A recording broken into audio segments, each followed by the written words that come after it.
ఏంటంటే రోజు అలవాటు ఉన్న పనిలాగా వచ్చి నించున్నారు మీరు నేను పిలవగానే. అంటే రోజు అంటే షూటింగ్ చేసి చేసి అలవాటైపోయినట్టుంది కదా. ఓకే, మీ పేరు మంగపతి. నిన్న రాత్రి మీరు పెరుగన్నం తిన్నారు, అవునా కదా? చెప్పండి. అన్నీ మీరే చెబుతున్నారు, చెప్పండి. అడుగుతున్నాను నేను. మీరు అడిగితే నా ఆన్సర్ కూడా మీరే చెప్తున్నారు. ఓకే, ఈరోజు మీరు 9:30కి ఫ్లైట్ ఎక్కడానికి వెళ్ళిపోతున్నారు, కరెక్టా? రాంగ్. 9 గంటలకే. అరగంట ముందు వెళ్తున్నారు, అంతే కదా? అరగంట టైంకి వెళ్తున్నా. మంగపతి గారు, నేను అడిగినటువంటి ప్రశ్నకి సూటిగా సమాధానం చెప్పండి. మీ మీద ఒక కేసు నమోదైంది. ప్రియదర్శి మీ మీద ఒక కేసు వేద్దాం అనుకుంటున్నాడు. దర్శి కూడా ఈ సంగతి తెలుసో లేదో తెలియదు, కానీ ఈ సినిమాలో హీరో ప్రియదర్శినో హర్ష్ రోషనో కాదు, మంగపతి అనేటువంటి నేను అని మీరు అంటున్నారు అని ఒక అపవాదు. ఇది ఎంతవరకు నిజం? 14th మీకే తెలుస్తుంది. అంటే మీరు చెప్పకనే చెప్తున్నారా మీరే ఇందులో హీరో అని? ఈ సినిమాకి హీరో నాని గారండి, గుర్తుపెట్టుకోండి. ఈ సినిమాకి ప్రొడ్యూసర్ కదా నాని గారు, హీరో ఎలా అయ్యారు? ఆల్రెడీ ఆయన హిట్ ప్యారడైజ్ చేస్తున్నారు. మీరు మేము అడిగినటువంటి ప్రశ్నకి సూటిగా సమాధానం చెప్పడం లేదు. మంగపతి గారు, నాకు ఎప్పుడు అడదిడ్డంగా మాట్లాడటం రాదు, స్ట్రైట్గా మాట్లాడితే నాకు వచ్చు. అర్థమైంది. మీరు కొంచెం గ్యాప్ ఇస్తే నేను ఏదో ఒకటి మాట్లాడి వెళ్ళిపోతా. లేదు, మీరు మాట్లాడాలంటే సెంటర్ స్టేజ్కి వెళ్ళాలి. ఇక్కడ మాత్రం మేము అడిగిన ప్రశ్నలకి మాత్రమే సమాధానం చెప్పాలి. Thank you. థ్యాంక్ యూ నా మంగపతి గారు. ఓకే, రండి రండి. శివాజీ గారు, ఎస్ చెప్పండి. సో కంగ్రాచులేషన్స్ అండి, సూపర్ క్యారెక్టర్ పోర్ట్రే చేశారు. మీ వల్లే కొన్ని సెక్షన్స్ జనాలకి తెలియబోతున్నాయని అర్థమవుతుంది మాకు. మీరేం చెప్పాలనుకుంటున్నారు? అందరికీ నమస్కారం అండి. ఈ సందర్భంగా నేను మీకు ఒక ముఖ్యమైన విషయం చెప్పాలి. నా లైఫ్లో బూచమ్మ బూచోడు అనేది ఒక 13 years బ్యాక్ నేను చేసిన సినిమా. అదే ఆ సినిమా తర్వాత అది డీసెంట్గా నడిచిన సినిమా. ఆ సినిమా తర్వాత గ్యాప్ తీసుకున్న లేదు, తీసుకోవాలని లేదు, తీసుకొని వెళ్ళింది లేదు. ఎందుకో అలా బయటకు వెళ్ళిపోయాను. ఆంధ్రప్రదేశ్ సమాజం ఏదో తెలియని ఒక అంటే నా మనసుకు దగ్గరగా ఉండే కొన్ని విషయాల మీద నాకు అమితమైన ప్రేమ ఉండి నేను పక్కకి వెళ్ళిపోయాను. 13 సంవత్సరాల తర్వాత నేను మళ్ళీ వెండితెర మీద ఫస్ట్ సినిమా నాకు అవకాశం ఇచ్చింది నాని గారు. ఇది ఆయనకి తెలియదు, కానీ నాకు మాత్రమే తెలుసు. అంటే డబ్బుల కోసం అయితే నేను ఎప్పుడూ చేసేవాడిని అండి, చాలా సినిమాలు చేసేవాడిని, చాలామంది దగ్గరికి వెళ్ళేవాడిని. నేను వెళ్ళి అడిగితే నాకు అవకాశాలు ఇచ్చేవాళ్ళు కూడా ఉన్నారు. కానీ నేను ఈ పరిశ్రమకు వచ్చిన తర్వాత ప్రతి అవకాశం నా దగ్గరకు వచ్చింది. అది నా అదృష్టం. సో అలాగే ప్రయత్నం చేద్దాం అనుకుని సొంతగా ఒక సినిమా స్టార్ట్ చేద్దాం అనుకున్నా కూడా ప్రకృతి నాకు సహకరించలా. కానీ మళ్ళీ సినిమానే పిలిచి ఇదిగోరా ఇది నువ్వు చెయ్యాలి అని చెప్పి ఒక 40-50 స్క్రిప్ట్లు, మోర్ దాన్ 40-50 అండి, ఒక 60 స్క్రిప్ట్లు ఆఫ్టర్ ఈ వెబ్ సిరీస్ ఈ బిగ్ బాస్ నుంచి వచ్చిన తర్వాత నేను విన్నాను. అందులో నాకు మొట్టమొదటిగా బాగా నచ్చింది Mangapathi character. That A artist అయినా కూడా ఒక గ్యాప్ వచ్చిన తర్వాత ఒక మంచి బ్యానర్లో ఒక మంచి సినిమాలో రావాలని కోరుకుంటాడు. భగవంతుడు నాకు ఆ విధంగా నానిగారి బ్యానర్లో నాకు ఈ అవకాశం ఇచ్చినందుకు నానిగారికి ఆ భగవంతుడికి ఇద్దరికీ కృతజ్ఞతలు తెలియజేసుకుంటున్నాను. ఇంకా ఈ సినిమా విషయానికి వస్తే,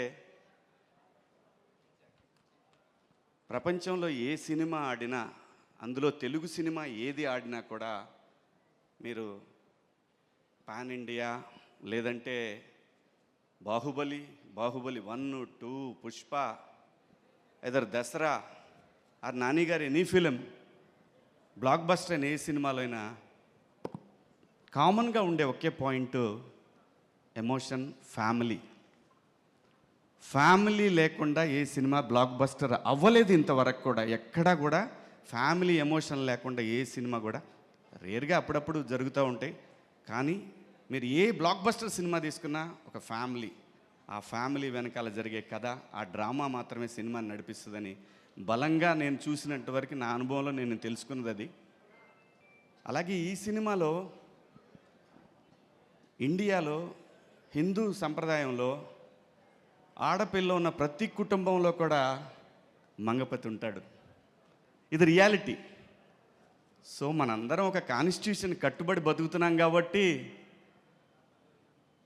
సో దానికి లోబడి ఉండాలి కాబట్టి కేసులు గట్రా ఉంటాయి కాబట్టి దాన్ని కూడా క్రాస్ చేసి దానికంటే కూడా మా ఫ్యామిలీలో ఉన్న ఆడపిల్ల అని అనుకొని పరిధులు దాటినటువంటి ఒక క్యారెక్టరు మంగపతి.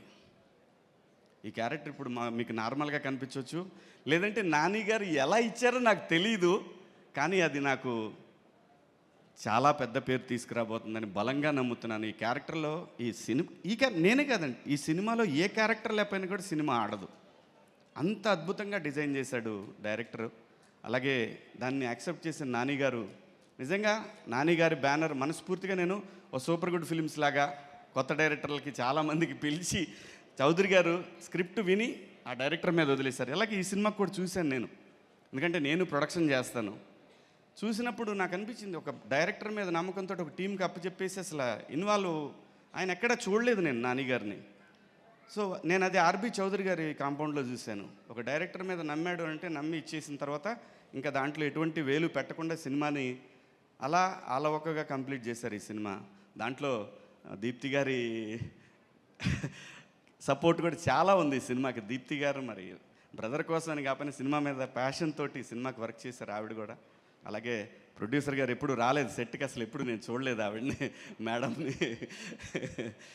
సో చాలా మంచి సినిమా అండి, చాలా మంచి సినిమా. అందరూ ఎంత బాగా చేశారంటే వాళ్ళిద్దరిని చూస్తే నాకు ఆ ఫ్రెష్ లవ్, మనం కూడా ఒకసారి వెనక్కి భగవంతుడు అవకాశం ఇస్తే వెనక్కి వెళ్ళి ఒక లవ్ స్టోరీ క్రియేట్ చేయాలి, మనమే పర్సనల్ లైఫ్లో ఒక లవ్ స్టోరీ ఉంటే బాగుంటుంది అని అనిపించేంత బాగుంది వాళ్ళ లవ్ స్టోరీ. నాకు కథ చెప్పినప్పుడు కూడా నీ ఎన్ని లవ్ స్టోరీ కదా ఇది, కోర్ట్ ఏంటి అని అన్నా నేను. నాకు అంత నచ్చింది వాళ్ళిద్దరి క్యారెక్టర్లు. అలాగే ప్రతి ఒక్క క్యారెక్టర్ కూడా అంత బాగా డిజైన్ చేశాడు దర్శి. తనది ఒక డిఫరెంట్ టైమింగ్ అనమాట దర్శిది. ఏంట్రా తను స్లోగా చేస్తాడు ఇంతే మాట్లాడ్డా అంటే స్క్రీన్ మీద చూసినా నాకు అర్థమైంది, ఓకే తనది ఒక స్టైల్ చాలా బాగుంది. అందరూ ప్రతి ఒక్క పాత్రని అద్భుతంగా చేశారు. ఈ సినిమాలో స్క్రీన్ మీద కాకుండా బ్యాక్గ్రౌండ్ హీరోస్ అంటే first Dinesh, second music director. వీళ్ళిద్దరి సహకారంతో ముందుకు నడిపిన డైరెక్టర్. వీళ్ళ ముగ్గురు ఈ సినిమాకి పెద్ద ఎసెట్ అండి, నమ్మండి. ప్రతి సీను కూడా ఎంత బాగా తీశారంటే, ఈ మధ్యకాలం అంటే నేను చేసింది ఫస్ట్ సినిమాలండి, ఈ మధ్యకాలంలో అని కాదు, నాకు కొత్తగా అనిపించింది. నేను అప్పుడే ఫస్ట్ టైం సినిమా చేస్తున్నాను అంత బాగా అనిపించింది. నేను క్యారవాన్ దిగానంటే మళ్ళీ నేను ఎప్పుడు వెళ్ళలేదు, అక్కడే ఉండి చూశాను నేను వీళ్ళు ఎలా తీస్తున్నారు. మళ్ళీ మనం చేసినప్పటికి ఇప్పటికైనా డిఫరెన్స్ ఉందా అంటే డెఫినెట్గా. నేను మిస్సమ్మ సినిమా తీసేటప్పుడు అలా తీసాడు డైరెక్టర్, మొత్తం చుట్టూ తీసేవాడు. ఏంటంటే ఇది ఒకసారి అయిపోయింది కదా ఎదురుగా పెడితే కెమెరా, అంత బాగా తీశాడు. నిజంగా నాకు మిస్సమ్మ మేకింగ్ అప్పుడు ఎలాగైతే నేను ఎంజాయ్ చేస్తూ చేశానో అలాగే ఈ సినిమా మేకింగ్ చూసి చాలా హ్యాపీగా అనిపించింది. దినేష్ గారు ప్రతి ఒక్కళ్ళని కూడా, కెమెరామెన్ దినేష్ గారు ప్రతి ఒక్కళ్ళని కూడా చాలా చాలా అందంగా చూపించారు. అది విలన్ను కూడా అందంగానే చూపించాడు అనిపించింది నాకు. నేను అందంగానే ఉంటాను అనిపిస్తలేండి, అంత బాగా తీశారు. అందరూ కూడా చాలా బాగా చేశారు.